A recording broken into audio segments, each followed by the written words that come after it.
So I find myself talking about practice a lot. I talk a ton about practice these days. I think ever since I wrote the Heavy Light book about Scottish Highland Games, that was sort of the crucible, I guess, the beginning of that idea of how do you structure practice. I looked at my own practices in the Highland Games over a certain time period where I really made a lot of progress.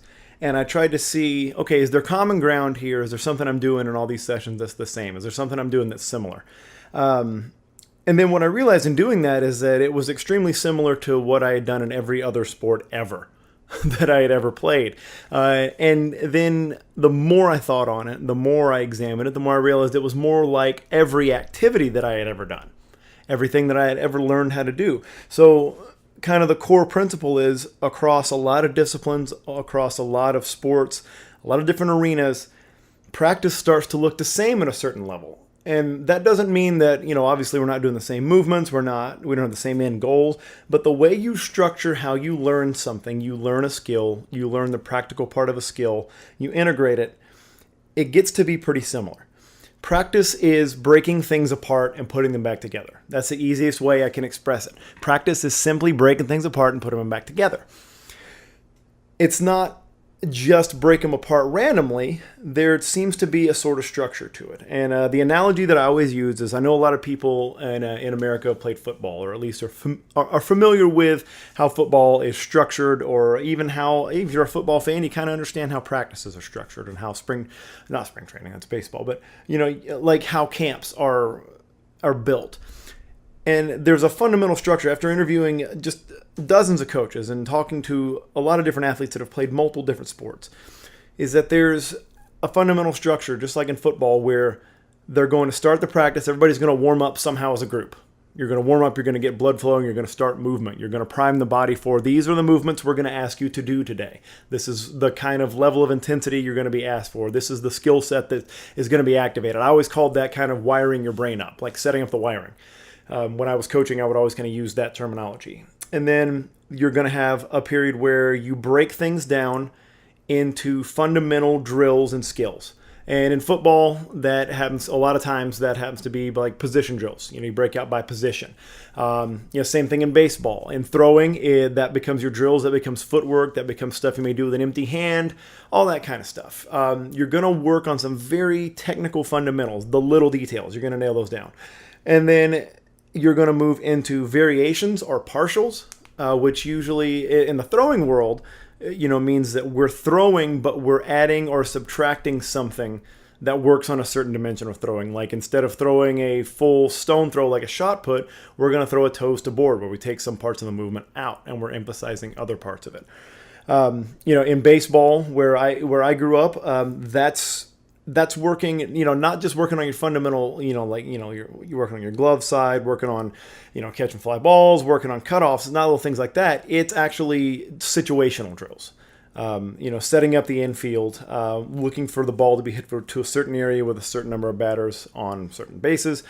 And, drilling situational. These are partials. These are kind of, you're mocking things up, but you're taking away certain variables or you're adding in other certain variables. You're messing with the matrix, so to speak, but you're doing that to achieve a result and to get a response. And then you'll probably move to something that's closer to the full game or the full activity. And you're going to do that not at full speed. And the way I always put that is when you take live BP, in baseball, you don't put your ace on the mound and tell him to throw full speed to every batter. That's just not how practice is done. That's not a productive batting practice. You're increasing the risk of injury, blah, blah, blah. So you're going to do some version of the full game or the full activity at anywhere from 50 to 80% intensity, let's say.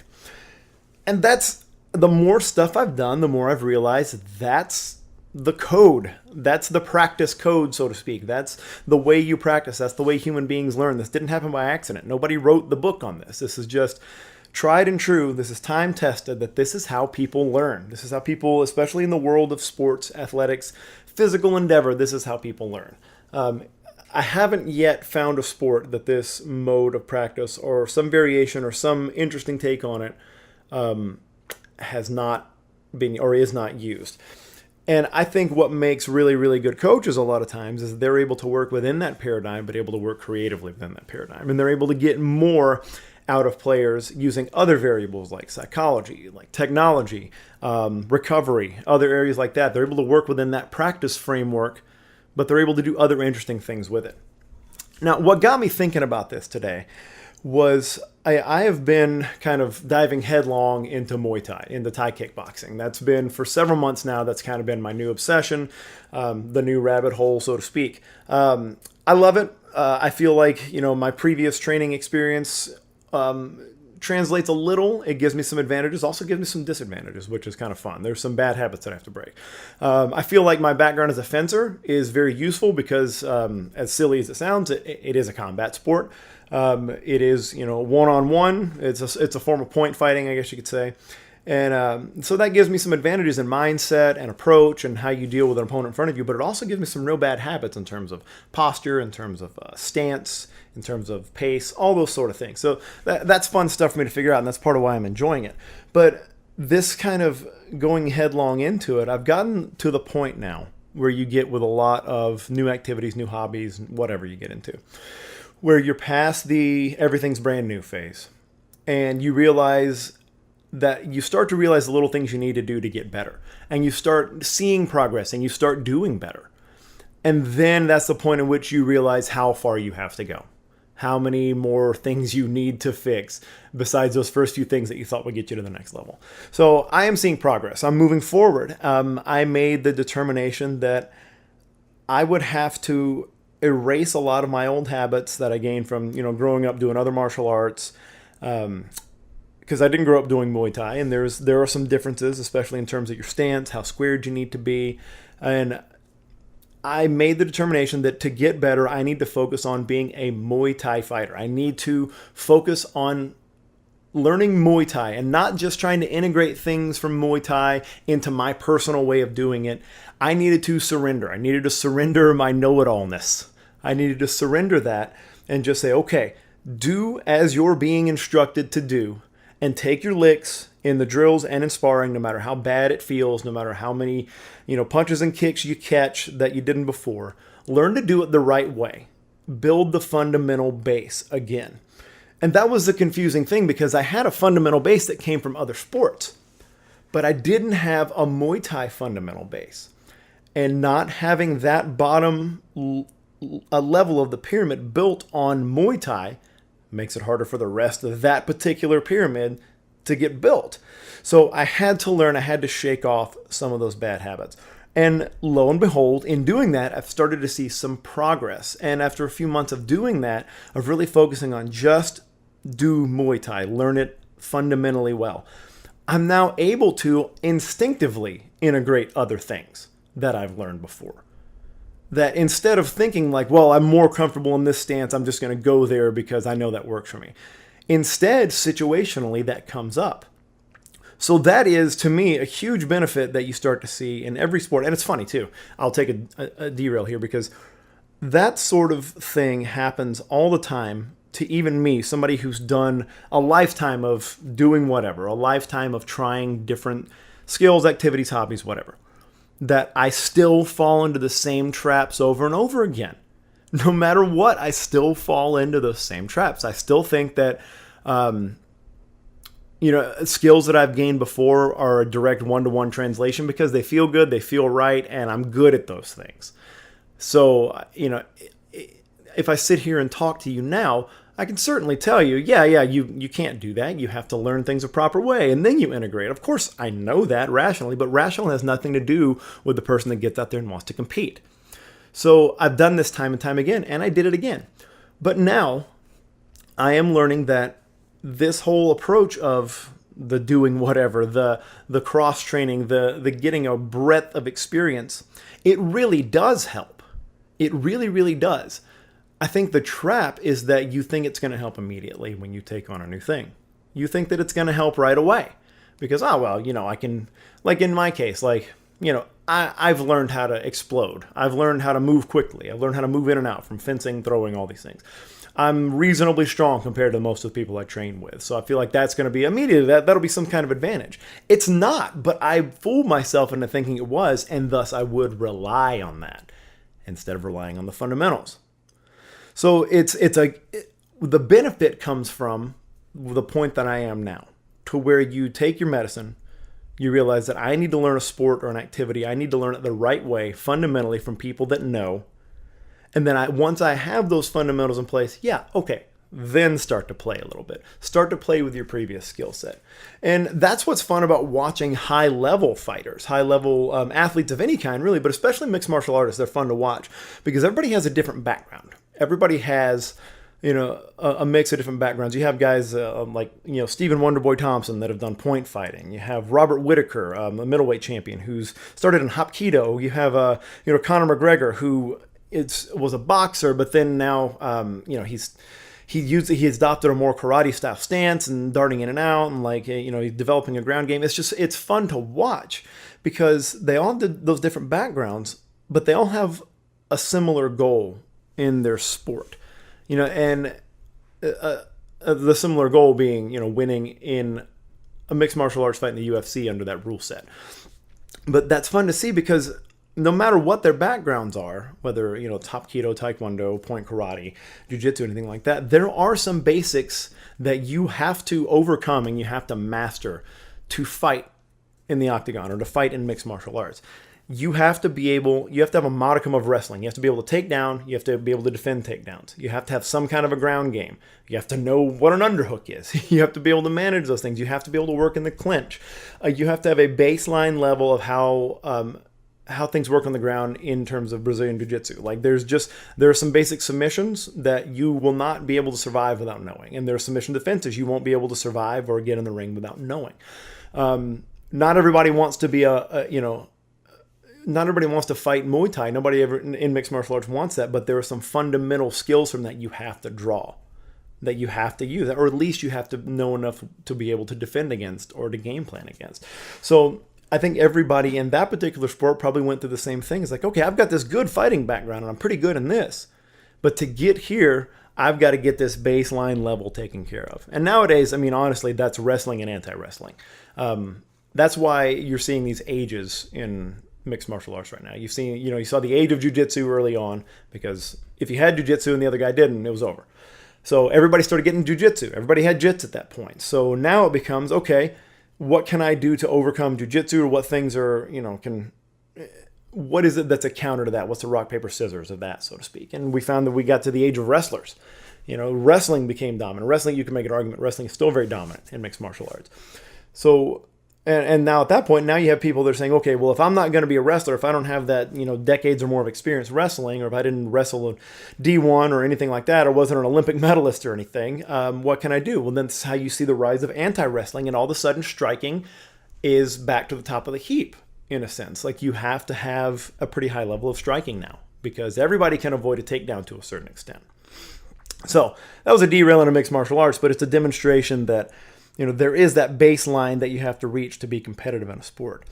And Muay Thai has really kind of awakened that in me again, but I went through the same thing when I started shooting a bow too. I went through the same thing when I started getting into archery, started getting into bow hunting, is that I thought that my natural inclination, I've always been able to just kind of shoot, and that I have pretty good hand-eye coordination from throwing, all those sort of things, from baseball, that I thought that would translate, and it did. And I can float on it okay, but if I want to get good instead of acceptable, I have to just break it down to the basics again. It's always the same thing over and over again. And that's where understanding that model, that practice code really helps. Is that now when I approach a new sport, even though I have my own level of dum-dum going on up here, then I'm going to run into walls no matter what. The time from when I start running into the wall to where I figured out is much shorter than what it used to be when I was a younger man. That's the best way to put it. And that's the best possible outcome, really. Is I'm never going to get rid of that part of me, because I get excited and I want to succeed fast and I want to win. So I run into the wall, yes, but the time that it takes for me to get to where I start practicing intelligently is much shorter now. And understanding that practice code is a big part of that. Understanding that, okay, To get better at this, you need to figure out what the fundamentals are. You need to figure out how to break them down and practice just those little things, how to break it into component technical parts, practice those, then piece those together into variations or partials and start emulating parts of the movement, parts of the activity, and then you practice at sub-maximal effort or speed or whatever you want to call it. Once you figure that practice code out, I mean, you can pretty much unlock anything. You can get into anything and you can get to a level of efficiency and effectiveness in a lot of things faster than you might expect if you can just apply the same principles that your Little League baseball practices should have had. I wanted to say had, but should have had. Met a lot of Little League coaches that don't really understand that code. But if you use that same principle in everything you attack, you're gonna at least reach a level of being okay. You might even say that you could get good at some things. Maybe you even get better than that if you apply that practice code. And it doesn't go away. It's just that the things that you practice become more technical and they become more varied. And then maybe you vary your intensity based, in your final mode, in your final stage of practice. Maybe you're varying your intensity. Maybe you've learned, hey, I don't need to go hard in practice. I can turn it on when I need to. Or you've learned that, hey, I really need the rhythm of going hard. I really need the rhythm of going at full effort. So I'm going to do that more common. That comes down to the athlete. That comes down to the sport. It comes down to the coaching philosophy, et cetera, et cetera. And the cool thing for me, going back to Muay Thai, is that I see that attitude in the more advanced students. I get to share the floor with these guys. I get to hit pads with these guys, and they've already seen it. We had a great discussion. They just had a Brazilian Jiu-Jitsu clinic at this same school, and they talked about the clinic where the guy who's holding the clinic, the guy holding the seminar, had been a black belt longer than anybody there had been training in Jiu-Jitsu. He'd been a black belt longer than anybody had been doing Jiu-Jitsu. And all the little things that they're working on, the things that are really the fundamental technical things, their variations, the things that they're working on and trying to get right, he's seeing from 10,000 feet. He sees them all already because his set of problems is way different up here, and it's gotten narrowed down. It's way higher up the pyramid. So he can see all of your stuff all together, whereas you're right in it. You can't see it. And in being in with these other more experienced Muay Thai practitioners, it's nice to be in that environment and talk through that and understand. It also helps you be coached better, I guess is what I'm saying. Like when they tell me things, I can start classifying it under, like, are they talking about a fundamental thing? Are they talking about a hypothetical or a variation that I need to work on? Are they talking about, are they talking about just how I'm approaching, the sparring, which is the kind of the full speed practice, not the full speed, but like the full put it together part of practice at lower intensity. That's that's what sparring is. And I can suss out where the advice, where the coaching is coming from. And I believe this to my core, that having been involved in martial arts, having been involved in team sports for a long time, there are a few better halls of learning or a few better academies in the world for sport physical learning than there are men that are competing against one another, and then once they're done, they sit around and bullshit afterwards. There are a few better places to learn what you're trying to do than that. Like you could probably pay a lot for a lot of expensive seminars, and you should if they're the right people, don't get me wrong. But you're going to absorb the most useful stuff from after you're done kicking each other's asses all day, and then you sit around. You sit around waiting for your sweat to stop so you can change clothes or so you can go back to your normal life. But that time, that communicating time, warriors talking to each other, athletes talking to each other, and openly sharing the secrets they just used on you, or they just used on their partner, or they just got used on them, openly sharing that with the people that are working with them. That is so incredibly valuable. And that does circle around to one thing that I love about the sport that I'm competing in today, the Highland Games, still, is that there is a natural camaraderie. That idea that, of course, we're not warriors anymore, but, we're doing some of the things that warriors do. And the ability to, after it's all said and done, after the tape's been pulled and after the festival's over, the bagpipes have stopped, that we're all able to talk to each other about our throws and we're able to help each other get better. And I don't think I'm smart enough to explain why that's such an ingrained part of sport culture. why that's such a big deal. That breakdown period of athletes, warriors, competitors sitting down after they're done and just sharing and just talking and going back over it. That's the one thing that happens a lot is with sparring partners, we'll go through it, compete. We'll be trying to get the best of each other. And then immediately after drink of water and sit, then we're pantomiming. We're going back through and it's like, yeah, I got you here, but what you did beautifully here was this. What would have been cool is if like all that stuff that is school right there. That is that's like I said, that's your halls of learning right there. That's where, that's where things are made. That's where things are polished. I mean, that's where things are cut rough, and that's where they're sanded down, and that's where they're polished and varnished right there. That is going in, day out to any sport, to any place where you have competitors or you have people who have a similar goal and working with them like that. Man, that's the stuff right there. So yeah, the practice code, I can't talk enough about that. I should probably come up with a better name for it at some point. But, that's the best way I look at it. It really is. It's like an algorithm. It's just a way that you learn and the way you get things together. And if nothing else, I use this as something I can reference back in years if I listen to my own voice here, just to remember that whenever I'm taking on anything new, or whenever my son, my daughters are taking on anything new, that the way you practice, the way you get good at it, the way you develop skill, there is an algorithm. There is a way to do it. It just takes a little bit of figuring out what the component parts of it are.